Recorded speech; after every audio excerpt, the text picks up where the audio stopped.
Hi everyone, I'm Mike Smith, and I'm just going to take you on a quick whirlwind tour of how IPv4 network addressing works and how we can use that structure to help us understand how subnetting works. So hopefully you'll find this illuminating. So just as a reminder, there are 32 ones and zeros in any IP address, which is represented up here with these 32 ones in a row. Having to type that in by hand as ones and zeros can be a little intimidating and is more likely than not to result in lots and lots of errors. So to try and make things a little bit easier, what they did is they subdivided these 32 ones and zeros into 4 groups of 8. Okay, and each group of 8 is known as an octet. Okay, that means that each group or each octet can have a decimal value of somewhere between 1 and 255 for a total of 256 possible numbers, which is where we get these numbers like 192.168.0.12 or something like that from. Right? Each octet is the decimal representation of those 8 ones and zeros. Okay? So 2 to the 8, in other words, there are 2 possible values in each position, right? It could be either a 0 or a 1 there, 0 or a 1 there, 0 or a 1 there, and so on. For a total of 8 columns, 2 raised to the 8 is 256 numbers. 0 is a number, and then 1 through 255.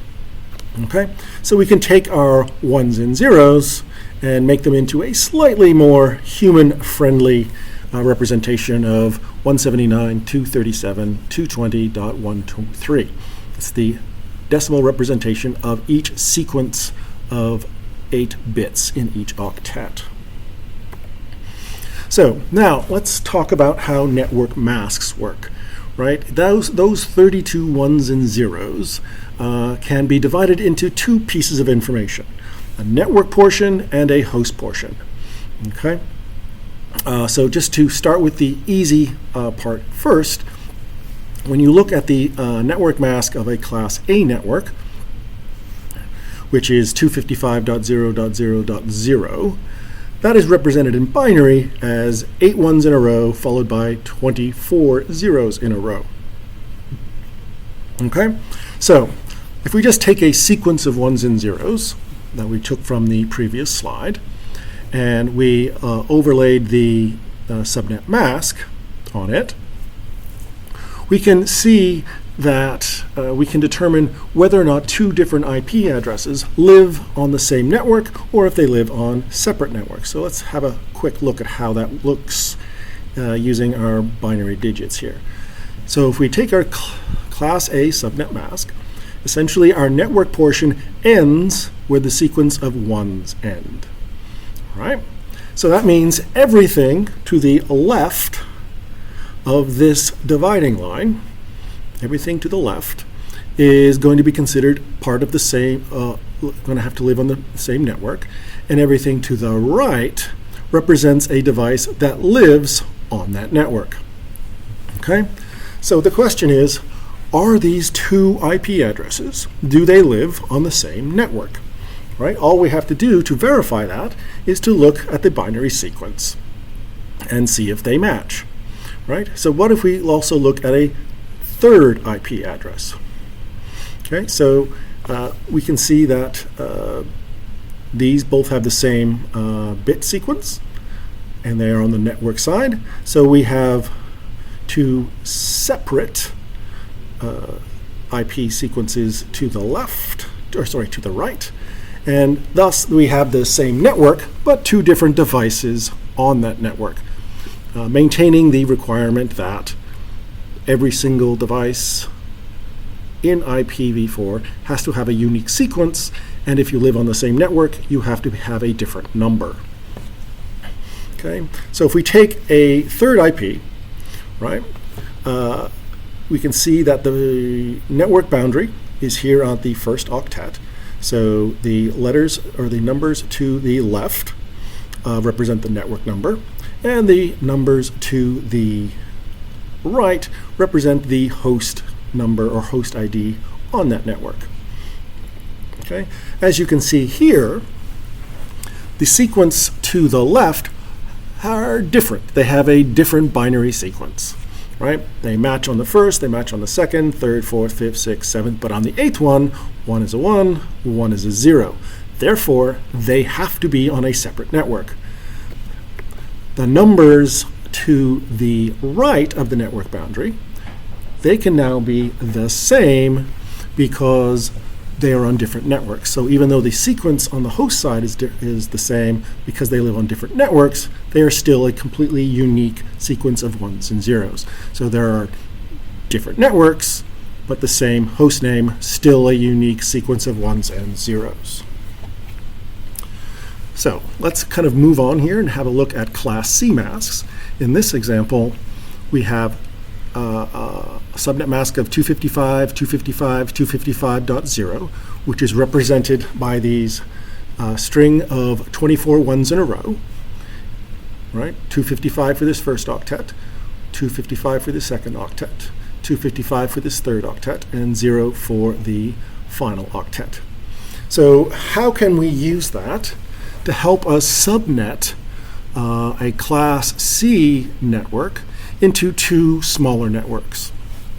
All we are essentially doing is we're moving our network boundary from this location at the end of the third octet and moving it over one position, as we can see here. Okay, we're adding to our network boundary. We're moving our network boundary from this demarcation point over one column. Okay, so how does that get us to networks? All right, so from a subnet standpoint, this value in binary is 128 because this is a 1 in the 128th column, right? Remember that 128, this is the 64 column, third one is 32, 16, 8, 4, 2, and 1. So if there's a 1 in this column, that represents the decimal value of 128.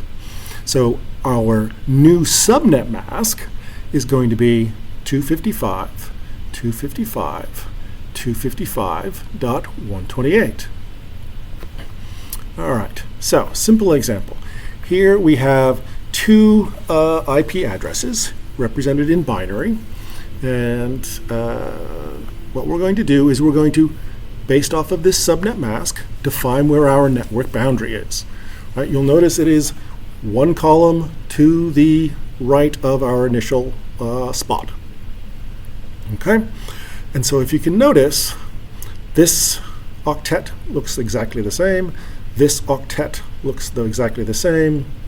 This octet looks exactly the same, but they do differ on this last column, right? So, because they have a unique sequence of 1s and 0s on the network side of our boundary, it is by definition that these two IP addresses live on different networks. So how does that reflect our values on the host side of things? Okay, so here's our initial IP address right here, and this is our subnet mask. Okay, and here's our top IP sequence with our subnet mask. All right, you'll notice that in this IP address, there is a 1 in that column. Okay, that means that any value, regardless of whether this is all 0s afterwards or all 1s afterwards or some mixture of the two, by definition, it will be at minimum 128 in decimal numbers. Okay, because there is a 1 in the 128 value column. Okay, you'll notice down here that there is a 0 in this column. That means the number, when this entire octet is converted back to decimal, has to be less than 128. The maximum number it could possibly be would be 127. So the numbers can range anywhere between 0, with all zeros, 0, 0, 0, 0, 0, 0, 0, 0, all the way up to 0, followed by all 1s. Right? That is the only way you can get a complete octet with a 0 in that first 128 value column. Right? So any number below 128 has to be on a different network. Okay, when we use a subnet mask of 255.255.128, because we are defining this 128 as where our network boundary is. Okay, so what if we added one more? What if we borrowed another bit from our host side of our network and tried to divide that into more but smaller networks? So if we borrow 2 bits from our initial network, how many networks does that get us? Right, so this is our subnet mask, right? 255, 255, 255, 192, 128 plus 64, and everything else is 0. Okay, that means that if these numbers remain the same because the octets haven't been modified from the original, that means you can have a network that has the same first 3 octets but have a 0, 0. You can have a network that has the same 3 octets and a 0, 1 in binary. You can have one that is the same 3 octets and a 1, 0 in those first 2 positions. And finally, 1 and 1. All right, that gets us 4 possible networks. So when we borrow 2 bits from our initial subnet number, from our initial network, we can create 4 new networks or 4 new subnets. Okay, that leaves 6 possible columns, 6 possible places that can now be used for host numbers. Okay, now remember, at the end of the day, we have to convert all 8 bits back to a decimal number, right? When we do our dotted decimal system, we have to eventually convert all of this stuff back to decimal numbers. But knowing what the bit pattern looks like, this will give us some idea of what numbers to expect to have to know when one IP address lives on one network and when it lives on a second network. So let's have a look here. So when we have 2 raised to the 6th possible positions, that allows us to have 64 possible IP addresses in the remaining locations. Okay. The first number, the only way you can get a decimal number with the 128-bit as 0 and the 64-bit column as a 0 is to have a number between 0 and 63, right? Because if you had a 1 here, that value would be 64, right? So all numbers between 0 and 63 would start with 0, 0, and some sequence of 1s and 0s, okay? A decimal number of 64 all the way up to 127 would start with 0 and 1, right? 0, no 128s, but there is a 64, 1 in the 64-bit column, so 64 minimum. If it was followed by all 0s, that would be a 64. If it was followed by all 1s, it would be 1 followed by 6 1s, which is 127. So any number between 64 and 127 would all live on a network that starts with 0 and 1 in that location. 128 to 191 would represent this 3rd network, right? There is a 1 in the 128-bit column, but nothing in the 64. So what numbers can we get that has 1 and a 0 followed by anything from all 0s to all 1s? We're keeping these 2 pieces, these first 2 bits, consistent or non-changing in order to live on the same network. All right, so that's going to be at least 128, but less than 192. Okay, and how do I know that? Because if you go to the next network, 128 column has a 1. The 64-bit column has a 1 in it, so it's going to be 128 plus 64, which is 192. If everything else was 0, it would be 192. If everything else was 1s, it would be, converted back, it would be 255. So all numbers that live between 192 and 255, when you have a subnet mask that is 2 columns into our octet, would represent 4 possible networks, and given the number of that final octet, we can tell which network it belongs to. Okay, so if we just take that down to our IP binary sequences, right? So we can look at this first 3 octets in all 3 of these examples. The first 3 octets are exactly the same, and the 255 subnet masks remain constant. So for our purposes, we can essentially ignore anything that happens to these first 3 octets. Okay, what we want to have a look at is whether or not this IP lives on the same address or same network as this IP. And we can use our subnet mask to help us out on that. Okay, this is our binary number, 11111010, which when converted to a decimal value is 250. Because the first 2 bits are 1 and 1, they would be living in this network up here, the 1-1 sequence up here. And you'll notice that 250 is in fact larger than 192 and less than 255. This is part of our network, not our host ID. But when we convert the entire octet back from binary to decimal, that's the number we get. Down here, we see that the first 2 columns are zeros, right? So we can say that the biggest number we could possibly get and still have a 0 in this column would be 63. So that is a 59, right? So we can say that this number, this IP, lives on this network up here, right? All right, so there are a couple of key subnet mask values that you're likely to experience on a regular basis, especially when dealing with Class Cs, right? One is the subnet mask of 128. That means there is a 1 in the 128-bit column. 192 is 128 and the 64-bit column. 224, which is 128 plus 64 plus 32. 240, which is 128 plus 64 plus 32 plus 16.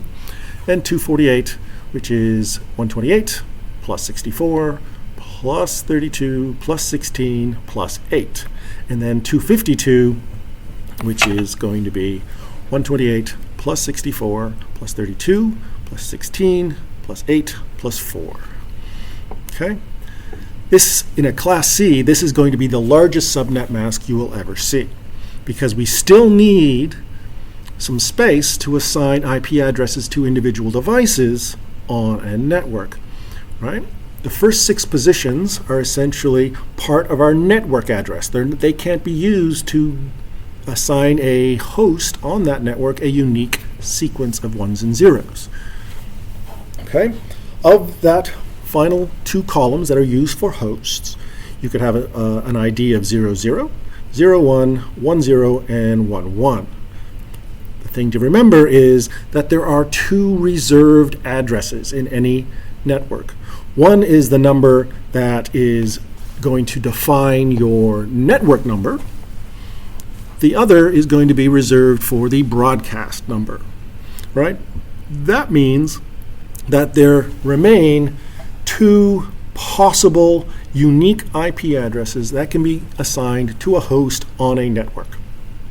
And 2 is the smallest number of devices that you can have and have a network.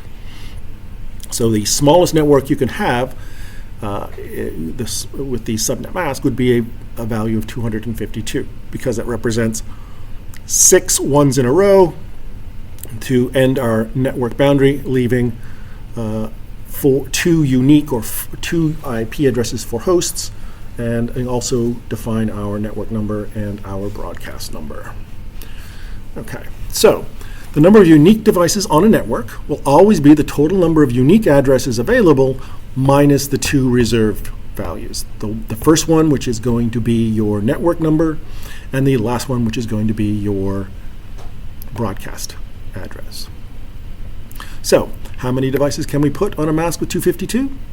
It's going to be 2. So what if we had a mask of 248? Well, if we notice here, we're using 5 of our 8 bits. Okay, so leaving 3 columns that we could use for host bits.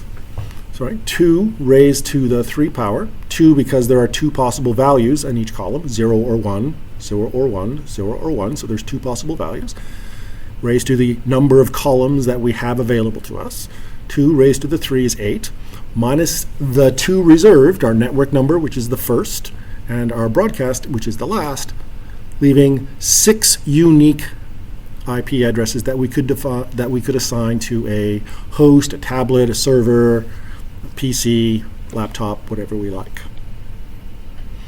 Okay, so let's kind of take this out and look at a couple of different ways these values can be represented. The first is known as the CIDR number, a slash value, a /24, /27 in this example. This is essentially telling you how many ones in a row are there. This is your subnet mask, right?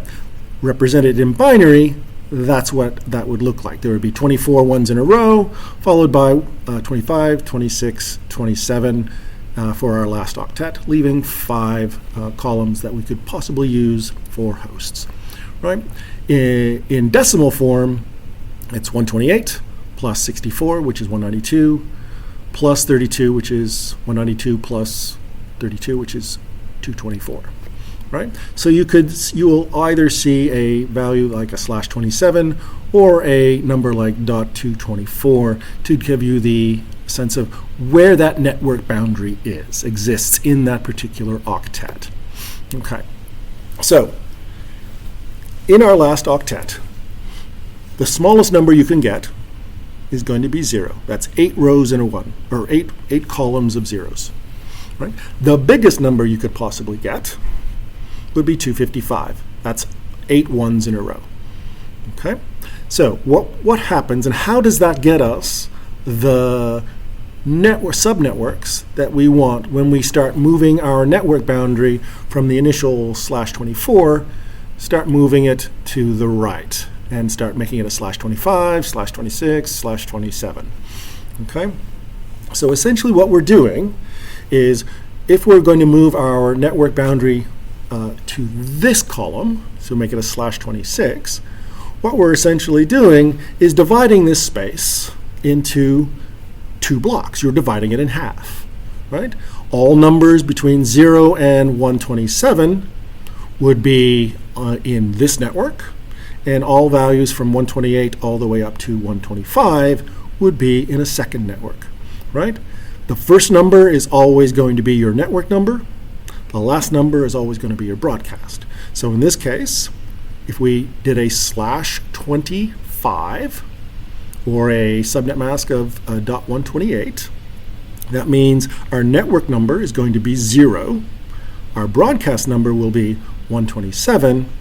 And then all the numbers between 1 and 126 could be given to hosts on that network. Right. If the number is between 128 and 255, it's going to live on the 128 network, with the broadcast number being 255, and 129 all the way up to 254 being IP numbers that we could assign to a host. Okay. Now we're going to move over one more. We're going to move from a /25 to a /26. So how does that play out? Right? So if we move that over and say our network boundary now is here, right? We're essentially taking this space which we've already divided once, and we're going to divide each one of those into 2 again. So we're going to divide this, half of 128 is 64, and the midpoint between 128 and 255 is going to be 192, right? That means that our first network is going to be a 0. The biggest number you can get before you change networks, before you change when these bits would change, is going to be 63. So that's going to be our broadcast number, right? Our next network, our second network, would begin at 64. Our third network would start at 128, and our fourth network would start at 192. Notice each network is going up in groups of 64. When whatever our network, the last bit value of our network boundary, that's going to tell you where our next network will go. It will jump in values of that. It will start at 0 and then go up whatever the value of that column is. In this case, this is the 64 column. So it's going to go 0, 64, 64 times 2 is 128, 64 times 3 is 192. Okay? And this is, all right, so when we do our final borrowing our bit and actually make a full /27 subnet, right? We're going to take these currently existing 4 subnets and divide each one of them in half again. Okay, so we're going to split that in 2, split that in 2, split that in 2, and that in 2. This is the 32 value column, right? So not surprising, our networks are going to go up in values of 32. 0 to 32, 32 plus 32 is 64, plus 32 is 96, and so on. Right? So now we have we can figure out where our networks begin. It's going to be the first number available. Where our broadcast number is going to be, which is the last number before we move to a new network. And then all the numbers in between can live on that same network. Okay. So this first one would be known as subnet 0 because 0 is a number in binary. Subnet 1, subnet 2, subnet 3, subnet 4, subnet 5, subnet 6, subnet 7. So in total, we can get 8 subnets, 8 smaller networks, right? And each one of those networks can handle 32 minus 2, 30 devices on each network. All right? We can also kind of use this to figure out how many possible subnets we can have by figuring out how many bits did we move our network boundary. If we move our network boundary 3 spots, it's 2 raised to the 3, which is 8. So that's how we were also able to figure out how many networks we can have. You look at the number of bits that you use to move your network boundary, that can tell you how many new networks we can create. And then you can figure out how many devices you can get on that by going, there's 1, 2, 3, 4, 5. 2 to the 5 is 32 minus 2 for the network number and the broadcast, leaving 30. That's essentially how I sort of visualize subnetting. What we're essentially doing is taking each block of numbers and dividing that total addressable space in half each time we move our network boundary 1 bit value or 1 column to the right. Hopefully you found that illuminating and you found it useful to help you figure out whether or not a IP lives on a particular network or how many networks you can create, and figuring out what the network numbers and broadcast numbers for these subnets would be.